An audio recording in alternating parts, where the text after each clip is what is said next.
Katy Perry isn't fading quietly, she's unraveling in real time, sequins slipping off while she spins on stage like she's trying to physically summon her former glory. Once, she was the kind of pop star who didn't just dominate the charts, she swallowed them whole. Now she's just another nostalgia act, forcing a smile so tight it looks like pain, while the crowd watches politely, more invested in their screens than the spectacle. This isn't a comeback. It's a slow-motion implosion with a confetti cannon. Her downfall isn't clean, it isn't a dramatic crash, it's a leak. It's the slow peeling of the bubblegum veneer that once made her unstoppable. And the worst part is how visible the desperation has become. Every glittered bodysuit, every stiff twerk, every forced girl power grin makes it clear that Katy Perry doesn't know how to stop. She isn't bowing out gracefully.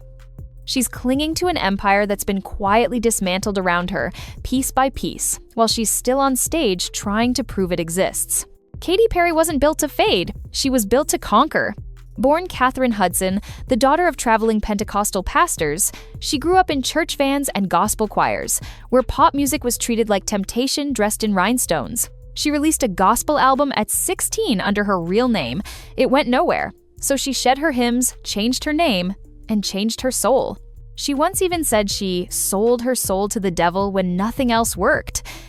You're doing really well now, but didn't you release a CD like almost 10 years ago? Yeah, I mean, I released a gospel record when I was 15 because I grew up in, a household where all I ever did was listen to gospel music, and my parents are both traveling ministers, and so I kind of sang about, what was going on in my life at 15, and that's how I got introduced to the music industry. Because I swear I wanted to be like the Amy Grant of music, but it didn't work out, and so I sold my soul to the devil. It sounds dramatic, but it worked spectacularly. I Kissed a Girl didn't just chart, it detonated. It scandalized parents and hypnotized their kids. Then, Teenage Dream made her untouchable. 5 #1 singles, 7 Grammy nominations, a Super Bowl halftime show more watched than the game itself. Back then, she wasn't just a pop star.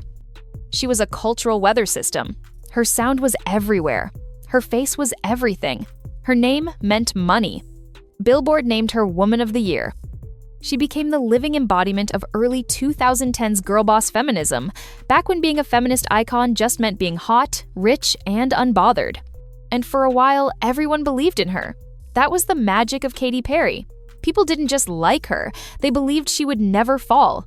But the higher the gloss, the sharper the cracks when they spread. Now, those cracks are swallowing her in real time. The first fracture came when she decided being pop royalty wasn't enough.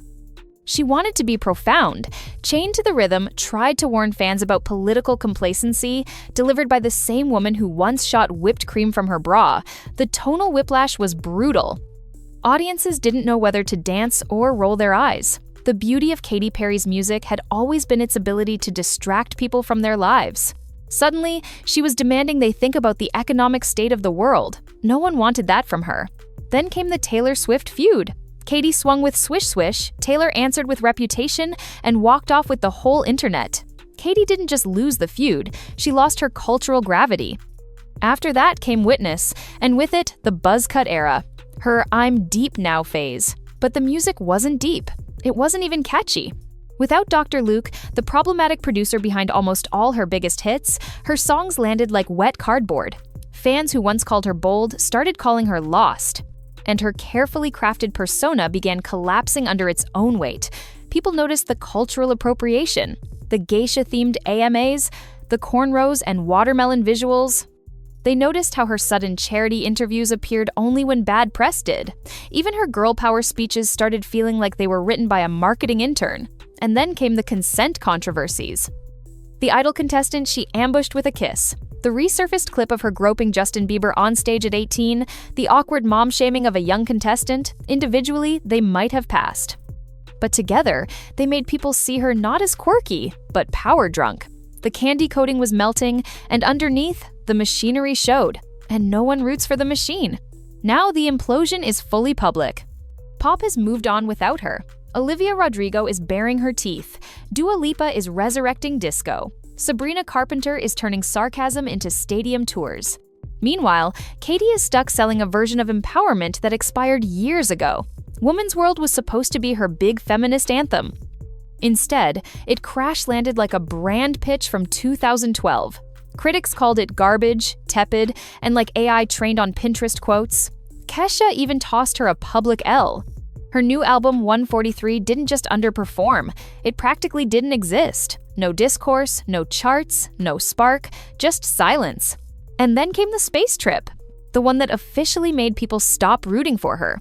Earlier this year, Katy joined Jeff Bezos' Blue Origin all-women mission, marketed as a milestone for female empowerment. They rang a ceremonial bell. They prayed in matching flight suits. They called themselves astronauts. They were in space for 4 minutes and didn't even touch the controls. And Katy used the press coverage to plug her tour. To the average fan struggling to pay rent, it didn't look like progress. It looked like billionaire cosplay wrapped in girl boss slogans.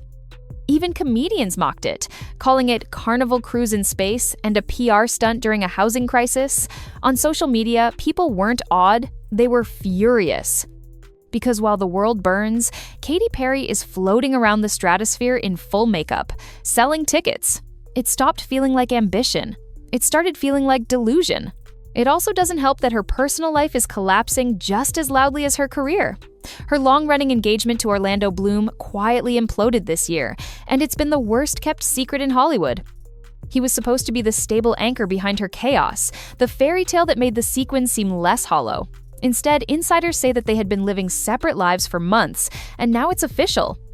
While she's on stage grinning like everything's fine, the man she once called her soulmate is gone. The breakup didn't just shake her personal life, it shattered the illusion that any part of her world was still solid. The brand is falling apart, and now the safety net is too. Now her tour is the punchline. Clips of her flailing through chaotic choreography rack up views not for being good, but for being painful. Middle school musical energy, dead-eyed grins. Awkward, stiff twerking like she's trying to physically summon 2010 from the grave. She looks less like a headliner and more like someone desperately auditioning for the role of herself. And it's heartbreaking, because she knows. You can see it in her eyes mid-spin, that flicker of panic under the mascara. She's still chasing the moment when the world believed in her. But the world isn't even looking up from their screens anymore. Katy Perry isn't finished yet. But her downfall is happening in slow motion, on stage, in public, night after night. And the silence between the applause is starting to sound permanent. Maybe that's the saddest part. Katy Perry isn't gone, but it feels like she's performing at the funeral of the person she used to be. And the crowd isn't crying. They're just waiting for her to stop singing.